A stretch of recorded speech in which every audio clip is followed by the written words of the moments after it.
You're watching The Ugly Inside. Subscribe below. Welcome to our big match preview, looking ahead to Sunday lunchtime's game. It's an early one as Saints host Leicester at St Mary's. Joining me to give us a lowdown on the Foxes. Once again, I'm joined by Phil from 100% LCFC.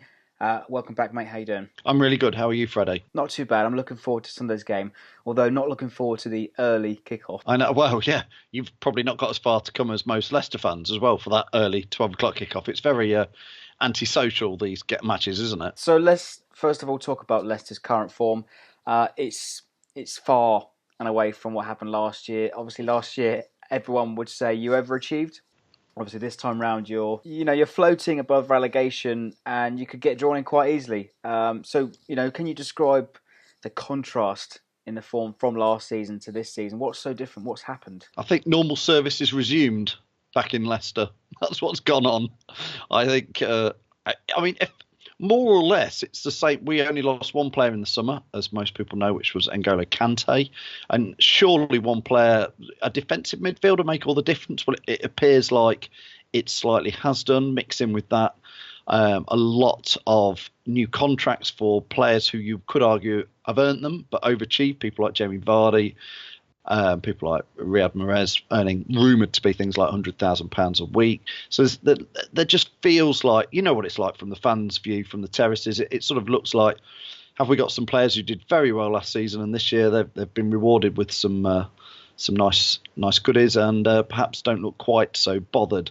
And Kante's gone, but quite a few players untried and tested from foreign clubs.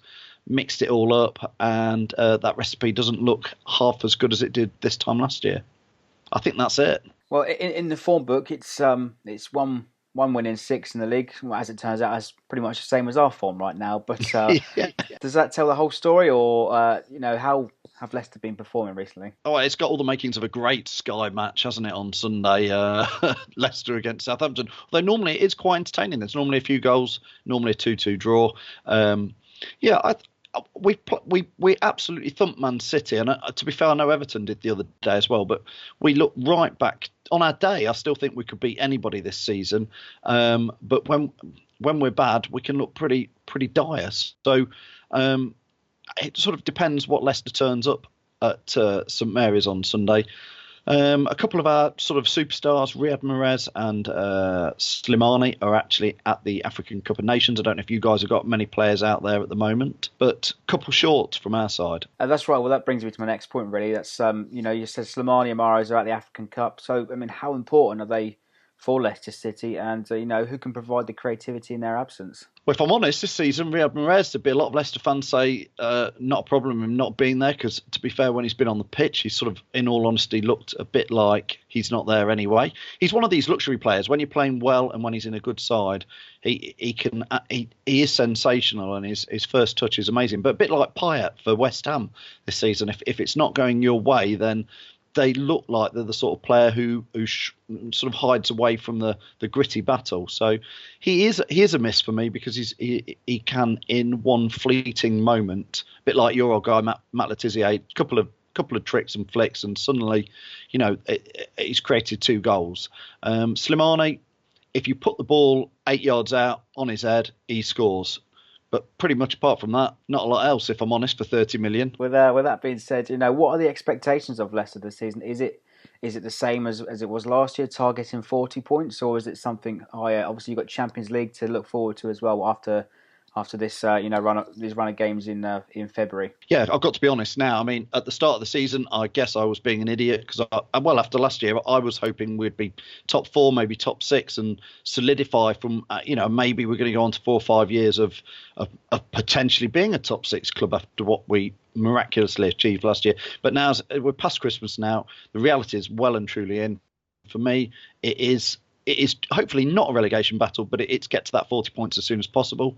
I'm still dreaming, because I actually think we've got half a shot at least getting past Seville in the Champions League, which is in a few weeks. You're down to the last 8 then of the Champions League if you do that, and who knows?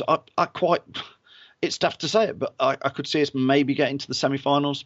who knows, even a final. The story's not quite finished with Leicester, I don't think. This year will either end in a relegation or a Champions League victory, or both. To be continued. Yes. Let's wrap things up then, mate. So how are you feeling going into Sunday's game? Give us a score prediction. We struggle to keep a clean sheet at the moment. You guys can let a few goals in as well. 2-2 seems to ring a bell from a quite recent games against Southampton, so I fancy 2-2. Well, that's what happened last year. Vardy scored 2 goals on your way to the title. But having said that, the meeting this year was a ball draw 0-0 up at the King Power. It certainly was. I remember falling asleep in the middle of that one. Well, Phil, you've been great. Thanks for joining me, mate. Don't forget to check out Phil's page, 100% LCFC, over on Facebook and on YouTube. They've got some great content over there. Subscribe to them if you haven't already. Phil, thanks for joining me, mate. Thanks, Freddie. See you soon. Thanks now, and don't forget to like, comment, and subscribe for more.